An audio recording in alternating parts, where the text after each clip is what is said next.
on the road tonight, but that didn't stop the city of Chicago from going a bit batty. Wrigley Field filled up, the bars were bedlam, the boys went bonkers back on the north side.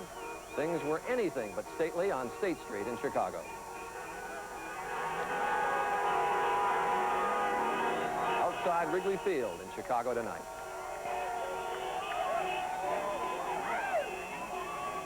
This has been a long time coming for the Cubs, and no one has waited as long as the man who broadcast their games for 33 years, an institution in Chicago, and such an institution in baseball that he was put in the Hall of Fame, Jack Brickhouse. Now the lineup, now the program stalker. Do they still play the blues in Chicago when baseball season rolls around? When the snow melts away, do the Cubbies still play in their ivy-covered burial ground? Let me tell you something about the Chicago Cubs. The Cubs, when the National League was formed in 1876, the Chicago Cubs were one of the originals. They are the only team in the National League which has been in the league ever since then, continuously, no interruptions and no moves. The Cubs played their first game in April of 1876, 60 days before Custer's last stand. The last time the Chicago Cubs were in a World Series was 1945. That was when they played 7 games with the Detroit Tigers. A very interesting series, a wartime ball club on both sides of the field, but still a World Series nevertheless. If you recall, they lost to the Detroit Tigers in that series. I remember Warren Brown, one of the great writers around here, was asked who he thought would win that World Series. He said, "I don't think either team can." I've often been asked, what is the reason for the Cubs' failures these many years? What is that story? And I can't help but think that 1945 was, in a sense of the word, partially responsible for it. Since that time, we have had in the experiences of the Chicago Cubs an astonishing, remarkable series of years marked by bad luck in some cases, poor judgment in others, and they all add up to nothing. Here's the pitch. He bunts. He only played first base. When I was a boy, they were my pride and joy, but now they only bring fatigue to the home of the brave, the land of the free, and the doormat of the National League. I think the best line I've run into the last year or so was, a fellow said, if my colonel told me I had to take that pillbox no matter what the cost in life and limb, I'd ask if I could take 5 Cub fans with me, because from the day they're born, they know pain, suffering, danger, misery.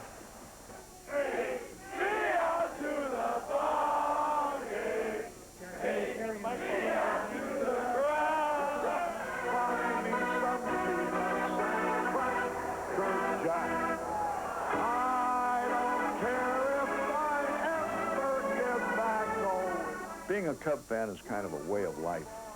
It's handed down from father to son, mother to daughter, grandpa to grandson, and so forth and so on. I think there might be cases where people have been written out of the world because they stopped being Cub fans.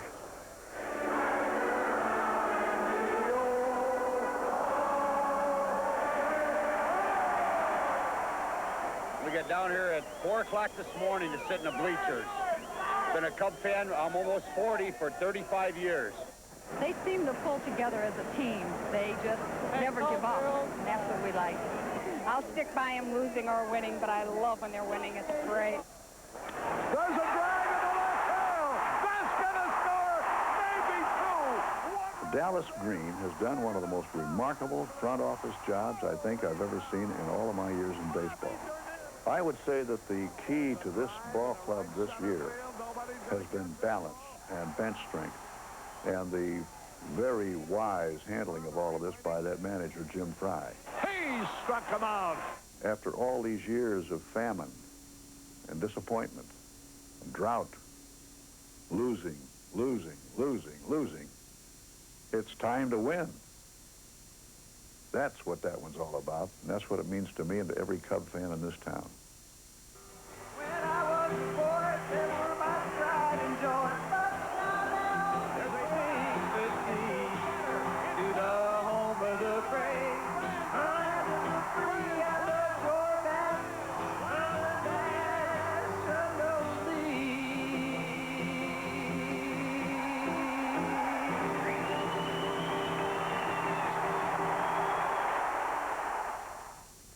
Well, they're nobody's doormat now. And when we come back, we're going to talk with one of the Cubs' star players and with the general manager who's given a lot of the credit for turning the team around. They're in the locker room tonight and feeling no pain. And we'll talk with the man who may be the greatest Cub in history, Hall of Famer Ernie Banks, and with ABC's George Will, who is certainly one of the Cubs' greatest fans.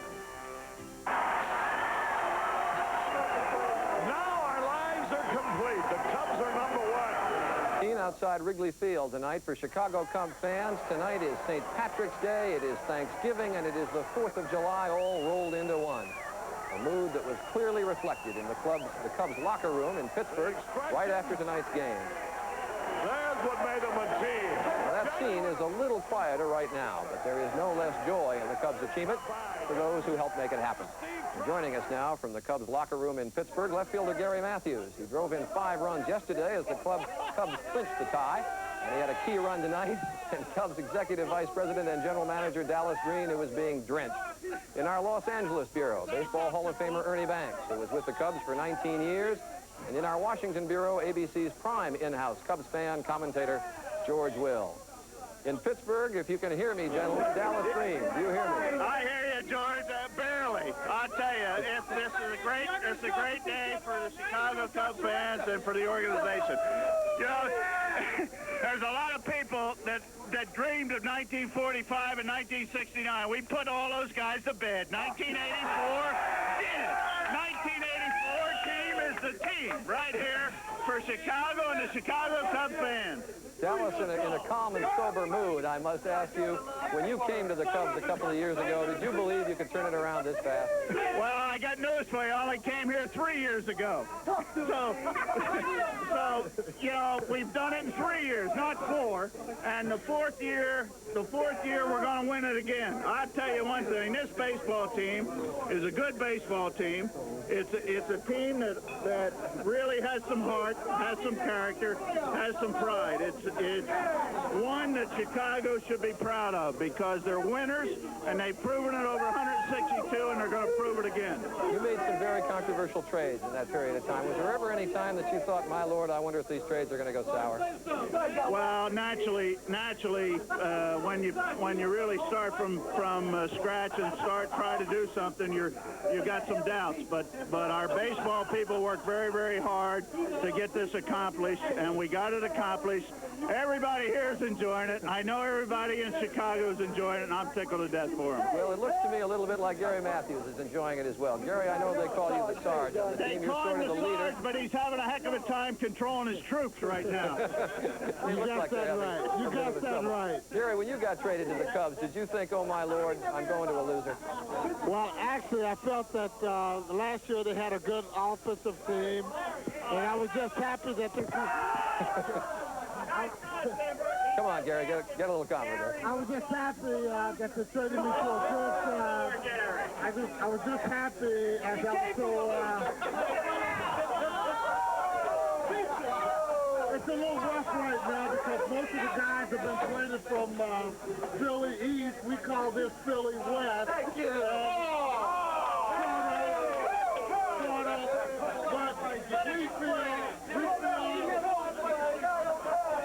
Sarge, I'll tell you what, you get a little decorum there, and we'll come back to you in just a moment. Ernie Banks out in Los Angeles, things look considerably calmer where you are.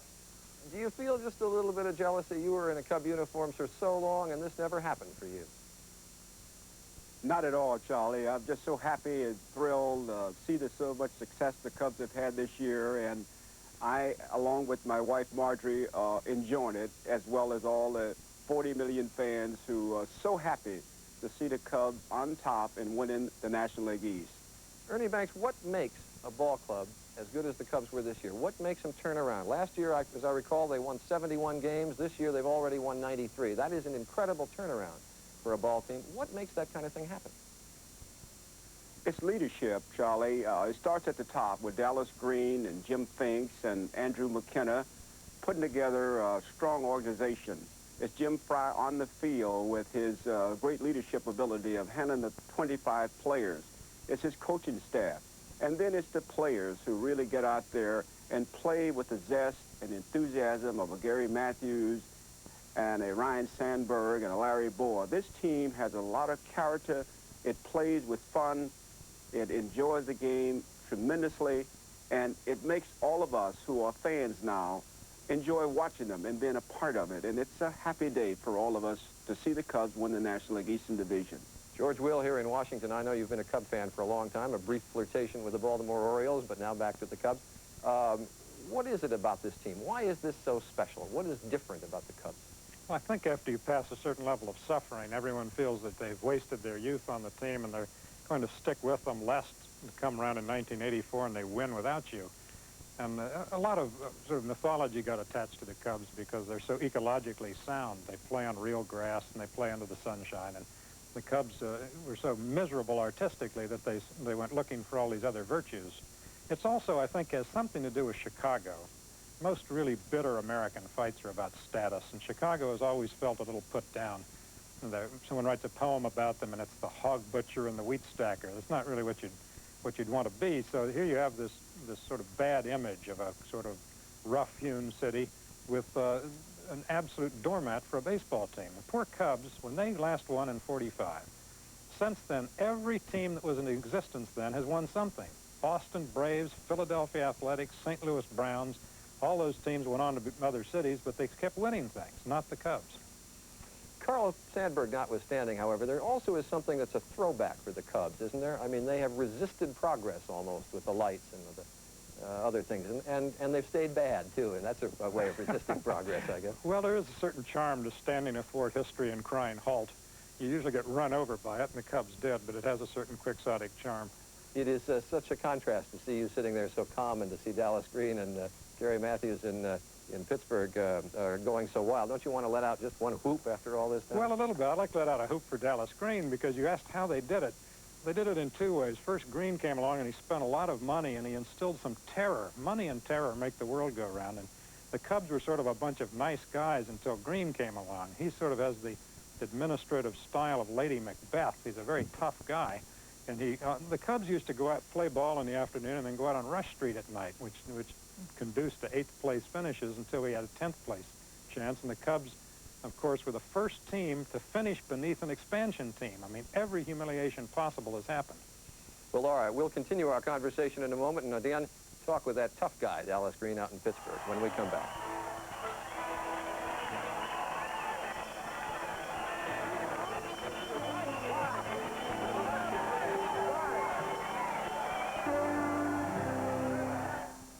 Continuing our conversation now with the serious and contemplative Dallas Green and Gary Matthews, who are standing in a locker room that is going bedlam in Pittsburgh. Dallas, George Will, this is Charlie Gibson again in Washington, but George Will just made a reference a moment ago to the fact that you had a tough guy image and that you really had to sort of bring the Cubs into line when you came there 3 years ago. Did you go out and trade for players that were used to winning and that you felt would be used to that tough guy approach that you bring? Well, I don't know about the tough guy business because I think that's overrated. All I wanted to do, get around me were people that knew how to win and how to sacrifice to win. The guy next to me knows how to do that and has done that before. A lot of people in baseball weren't sure about Mr. Matthews, but I was. He's given us the enthusiasm, the leadership, the aggressiveness, and the juice that we needed to go today. Before we go to Gary again in a second, let me ask you again, Dallas, you got Ryan Sandberg also from the Phillies. A lot of people thought he was a steal. I got a lot of people from the Phillies, and I got a lot of people from the Dodgers, from the Mariners, from Cleveland. I got a lot of people from a lot of things. That's a misnomer when you say we're Phillies West or whatever you want to call us. We're Chicago Cubs. We're proud of it. We're winners, and we've proven it to baseball because we won in 162 games in 1984. This team deserves the credit. No other team deserves any credit except the Chicago Cubs. All right, Sarge, you seem to have your players a bit more in line now. Sarge, what was the key to winning this thing? Do you think it was some of the tough guy attitude or what? Well, he's a little tough, believe me, but I think every guy on our team, the 25 guys, we sort of feel like Elgin Baylor. We're sort of like a carnation baby, and it's like, look at us now, and we feel good about it. And a lot of people think that or thought that we could not win it, and we feel good about what we're doing right now, and it's all about winning. Personal statistics are out of the window, and when you haven't won in a number of years the way that we have not, it makes it that much better, and I really, really feel good about it. Tonight is tonight, Gary, but San Diego is next. How did you guys do against San Diego this year, and how will you do against them in the playoffs? I tell you what, we really didn't do too good against San Diego, but last year when I was with Philly, we didn't do too good against L.A., so we're looking forward to them, and they know that we do have a good ball club, and I just hope they have their best foot forward because we definitely will be, and we're going to come to play. Whatever it takes, we're coming out to play, and we expect to win, and I'm not putting pressure on my teammates or myself. We want to win, and this is what it's all about, and I'm happy to be a part of the Chicago Cubs, and that's enough, Sarge. Dallas and Gary both. This club is not used to winning, however. Can they do well in the World Series in the playoffs? I beg your pardon? This team is really not used to winning. Are you up for the playoffs? What do you mean we're not used to winning? We can win anytime, any place. The main thing is we're not the Chicago Cubs of the old. We have a lot of guys that are from other teams that are used to winning, and this is what it's all about. We're going to win. That's it. I said it first. You can book it. No, yeah. You can book it. Book it. It's it. I-T. Yeah, here we go. Over we go. You guys don't look too calm out there. Thank you both, Dallas and Gary. Ernie Banks, do you think they can win it? Yes, I certainly do, Charlie. It's a well-balanced ball club, and as all the fans can see, it has a lot of enthusiasm. They know how to play, and they really want to win. And it's just so happy to be a former Cub and associated with this happy moment with the Chicago Cubs. Don't you feel a twinge, though, when you hear him talk about the Cubs of old? That's you. That's right. That's me. But and that's the losing tradition back there, unfortunately. Well, that was the losing tradition, Charlie. But basically, I always felt that the Cubs had a chance to win the pennant, but we just ran into bad luck. And bad luck is no worse than no luck at all. And usually 6 or 7 teams that were a little bit better, too. That's true. And this club is very, very exciting. But my years with the Cubs, I enjoyed playing with their team itself, the fans there. The fans are very knowledgeable, they're patient, and above all, they really are loyal. And it's just a wonderful place to play, and I wish that every young man have an opportunity to spend some time at Wrigley Field and play for the Cubs. What's different about a Cub fan? Cub fans really get into your life. They're more concerned about your off-the-field activities, your family life. It's a family type of philosophy at Wrigley Field, and as a former player there, fans are really concerned about you at all times. They're concerned about how you feel, how you play. They like the enthusiasm of the players who play for the Cubs. They love the players who go out and play like a Gary Matthews and a Larry Bowa and a Ryan Sandberg. They identify with that. George Will, I know this isn't the greatest thing in the Western world that's ever happened, and it probably isn't too important beyond Lake Michigan, maybe. But what is special? He talked about the Cub fans. You're one. What is special about the Cub fans? Well, it does have something to do with the fact that they have sort of played baseball inartistically, but the way it's supposed to be played. And they've had a kind of admirable stubbornness about maintaining the fact that they have a nice park in a nice neighborhood. They haven't jeopardized the park or the neighborhood to put lights in for crass commercial gain. Frankly, the Wrigley family that owned the team for a long time should get some credit for saying there's certain values more important than untrammeled market values. Now, they didn't, I'm afraid, bring enough market zeal to the market for baseball players. That was up to the new owners to do that, but the new owners, too, have held to this. Do you think the no-light policy hurt them at any time? Well, it is said, and Ernie could answer this better than I, no one could sneak a fastball by Ernie Banks, but there are a lot of players who evidently did have trouble going on the road after playing under the sunlight all the time and adjusting to the light, so it may have cost them some games. But it would really be reaching to blame 39 years of futility on not having lights.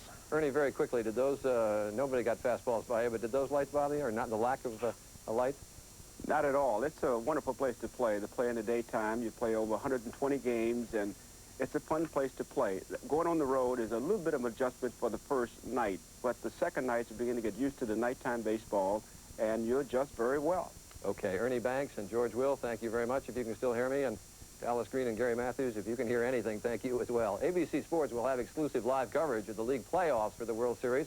That starts next Tuesday, and it'll begin with the Cubs versus San Diego in an afternoon game in Chicago, and Detroit versus the American League West winner Tuesday night. And we'll be back in a moment.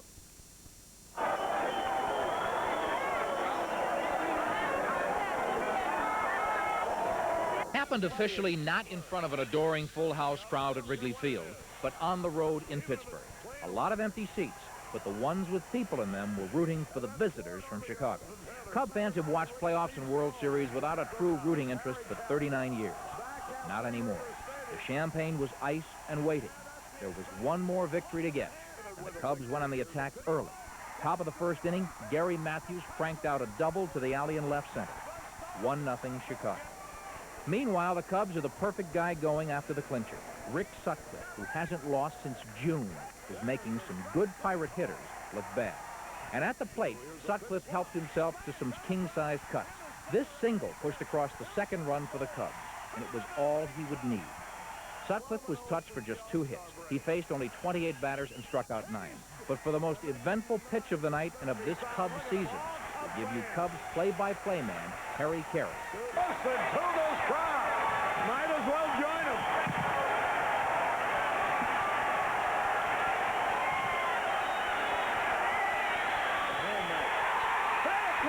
Cubs are the champion!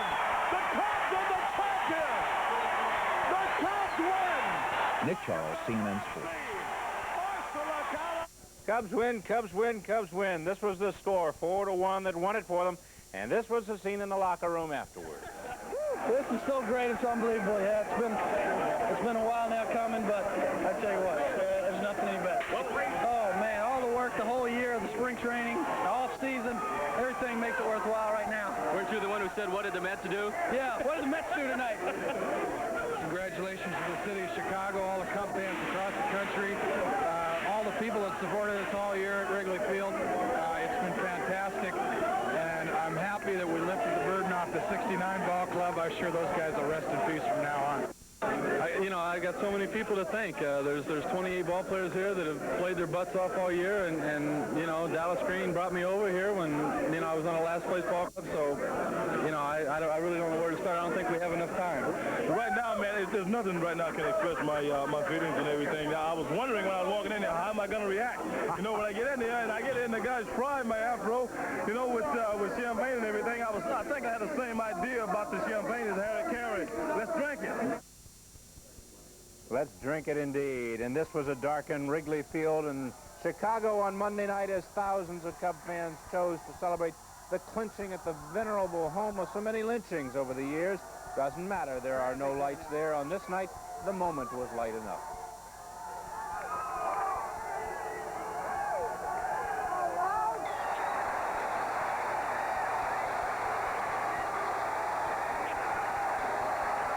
Listen to those crowds. Might as well join them.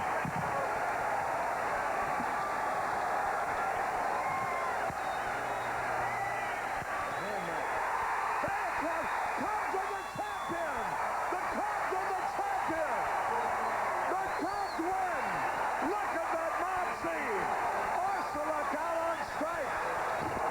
Rick Sutcliffe is 14th in a row. 16-1 for the year. He faced only 28 men. He pitched a 2-hitter. Let's just watch him.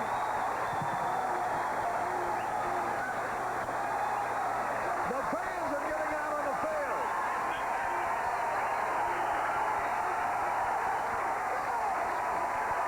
You'd think there were 50,000 here. There they come into the clubhouse. There's Bob Ibach right there, publicity man, Yosh Kawana in front of them. They're on their way in. There's Vince Lloyd, who's handling the clubhouse for the WGN radio. Here's the ball. John Vukovich.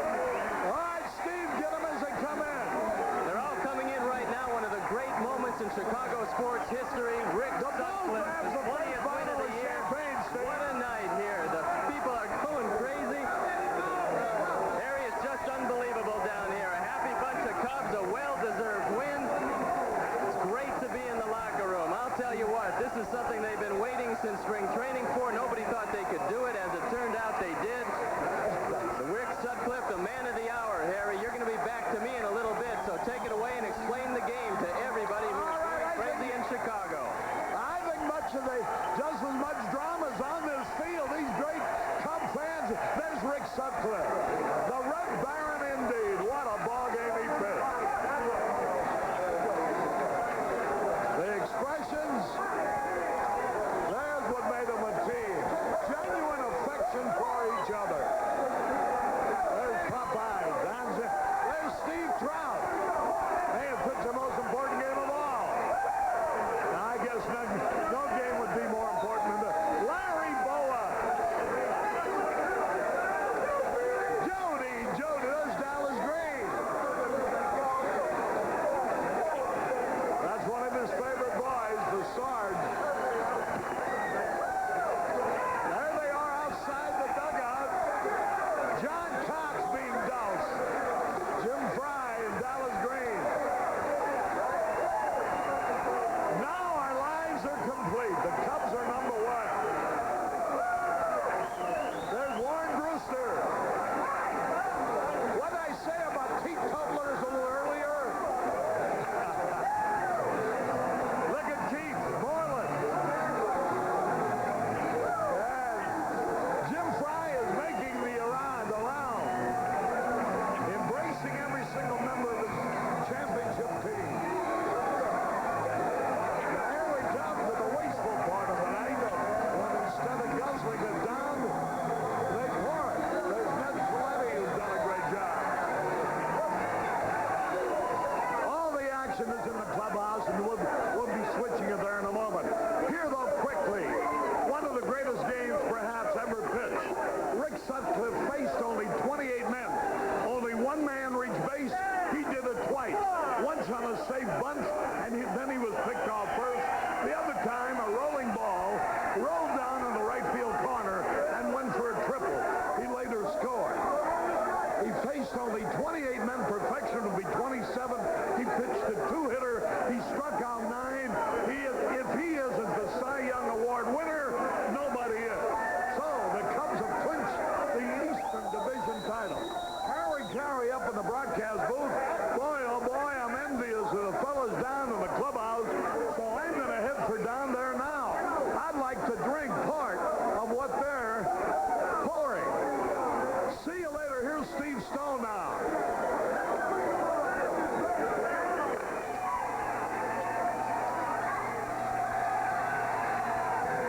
A very happy Jody Davis in a champagne-filled clubhouse. And Jody, woo! This is what you've been waiting your whole career for. I tell you what, this is so, this is so great. It's unbelievable. Yeah, it's been a while now coming, but I tell you what, there's nothing any better. What was it like to catch Sutcliffe tonight? A two-hitter, probably as good a stuff as he had in a while. Well, yeah, he had his good stuff. I haven't caught him that he hadn't had his good stuff. Maybe he didn't have quite the pop on his fastball, but he changed speeds and his location was so good that it really didn't matter. This is great. Is it all the work in spring training to be here tonight? Oh man, all the work, the whole year of the spring training, the off season, everything makes it worthwhile right now. Weren't you the one who said, what did the Mets do? Yeah, what did the Mets do tonight? It doesn't matter what the Mets did tonight or any other night, because that's it. Chicago's been waiting a long time for this. Jody, it's just been a magnificent time, and everybody came together tonight. When you came into this ball game, what were you thinking about? Well, we knew we were right there. We were one away, and with Rick going, we knew if we could get him some runs early, then it'd just make us a lot easier on us. And to put one up in the first 3 innings and to give him a 3-run lead right there off the bat, we knew right then that it was going to be close. How important is that first game against San Diego and Wrigley Field? Well, I think they'll all be important then, but right now we're not going to think about it. We're just going to go ahead and have some fun tonight. Well, Jody, take care and celebrate. We're going to throw it to Jack Brickhouse.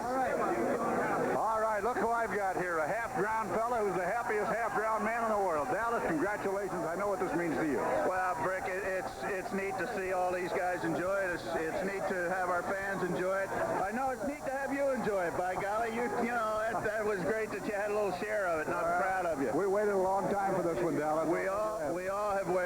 time. Our Cub fans have waited a long time. When did you feel like you had really turned this club around? Well, I really felt after we came out of spring training, we made the Matthews and everything. We came out of spring training, we played pretty good on the coast and came home and played good. I felt then that the team had enough stuff to get it done. But we had a breakdown. Sanders and Ruthven broke down. We had to go out and make some trades. We got that done.